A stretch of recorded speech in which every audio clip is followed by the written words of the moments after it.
বিসমিল্লাহির রহমানির রহিম। ইয়া আইয়ুহাল ইনসানু মা গাররাকা বিরাব্বিকাল কারীম আল্লাযী খালাকাকা ফাসাওয়াকা ফাআদালাক ফি আইয়ি সূরাতিন মা শাআ রাক্কাবাক কাল্লা বাল তুকাযযিবুনা বিদ্দীন ওয়া ইন্না আলাইকুম লাহাফিযীন কিরামান কাতিবিন ইয়ালামুনা মা তাফআলুন ইন্নাল আবরারা লাফি নাঈম ওয়া ইন্নাল ফুজ্জারা লাফি জাহিম ইয়াসলাউনাহা ইয়াওমাদ্দিন ওয়া মা হুম আনহা বিগাইবিন। তাফসীর করব না, খালি তরজমা করে ছেড়ে দিব। মেন সাবজেক্ট আমার আলাদা। এই কথাগুলো কাজে লাগবে তাই তাফসীর করব না। আল্লাহ বলছেন মানুষকে, হে মানুষ, মা গাররাকা বিরাব্বিকাল কারীম, কে তোমাদেরকে ডুবিয়ে রেখে দিল, ভুলিয়ে দিল তোমার প্রেমিক রব থেকে? কে ভোলালো? কে তোমাদেরকে আমার কাছ থেকে সরালো? ইয়া আইয়ুহাল ইনসানু মা গাররাকা বিরাব্বিকাল কারীম, হে লোক সকল, হে মানুষ, হে গরু লয়, ছাগল লয়, ভেড়া লয়, খাসি লয়, তোমাদেরকে বিবেক, জ্ঞান, চেতনা দিয়ে পৃথিবীতে পাঠিয়েছি। শুধু তাই নয়, আর রহমান আল্লামাল কোরআন খলাকাল ইনসান আল্লামাহুল বায়ান, তোমাদেরকে আমি রহমান কোরআন দিলাম, ইনসান বানালাম, তোমাদের মুখকে খুলে দিলাম, তোমাদেরকে কথা বলার ক্ষমতা আমি দান করেছি। আজকে দুটো গরু একসঙ্গে বাস করে জীবনে কথা বলতে পারে না, ছাগলকে ফোন করে খবর নিতে পারে না, সকলের মুখে তালা মেরে দিয়েছি। আর তোমাদের মুখকে খুলে দিয়ে একে অপরে প্রেম বিনিময়ের একটা ব্যবস্থা করে দিয়েছি। আমি এমন একজন রব, এই রব থেকে, আমার মতো প্রেমিক রব থেকে তোমাদেরকে কে সরিয়ে দিল? কে তোমাদেরকে ভুলিয়ে দিল? আমার মতো রব থেকে তোমরা কেমন করে সরে গেলে?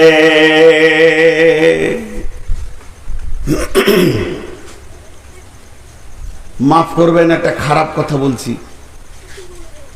এই আবার চেয়ার যেন দখল না করে, নিচে বসে সব। যদি শরীরে অসুস্থ থাকে তো চেয়ারে বসো, তাছাড়া নিচে বসো। লোকগুলোকে বসালাম, আবার এসে গুলো দখল করছো। ধ্যান দেন আমার দিকে। বক্তাদের অনেক সমস্যা। আজকে একটা সমস্যার কথা আপনাদেরকে বলি, রাগ করিয়ে না, আগে হাত দুটা ধরে লিছি। রাস্তাঘাটে আমি চলি, গাড়িটা কোথাও দাঁড়াই, আজকে যেমন রতনপুরে মসজিদের সামনে দাঁড়িয়ে মাগরিব পড়লাম, এশা পড়লাম, এরকম পশ্চিমবঙ্গ দৌড়তে দৌড়তে কোথাও দাঁড়াতে হয়। কিছু লোক চিনে, দৌড়ে এসে বলে, মৌলানা এক কাপ চা খান। আমি খাই না। বলবে কেন? অহংকার? না, চা খাওয়া আমাদের মতো লোকের জন্য খুব বিপদ। তার কারণ জানেন? কারো যদি এক কাপ চা কোনোদিন খেয়ে নিয়েছি, তার বিপদ অনেক দেখেছি। বিপদটা কি? প্রথমেই সালাম দেবে অন্য কোনো জালসায়, মৌলানা চিনতে পারলেন না, সেই চা খাইছিলাম, বাস ভিতরটা জ্বলে যাবে। তুই এক কাপ চা খেয়েছিস, আরে মনে রাখা কঠিন। কেউ আবার বলে চা খাওয়ার সময় শালা খুব খায়, এখন আবার বলছে চিনছি না। মানুষ চিনা কঠিন। এই জন্য এই নূর মোহাম্মদ কারো কাছে চা খাই না রাস্তাঘাটে। বলে তুই রাখ রে বাবা, কমিটি জালসায় এসেছিও খাওয়ালে। আবার কমিটিতে যদি কেউ দাঁড়িয়ে থেকে বসে খাওয়ায়, ও আবার অন্য জালসায় যে দাবি করবে, ওই যে বয়ারে এসেছিলেন আমি ভাত খাওয়ালাম, লে বাপ কোন ঠেলা।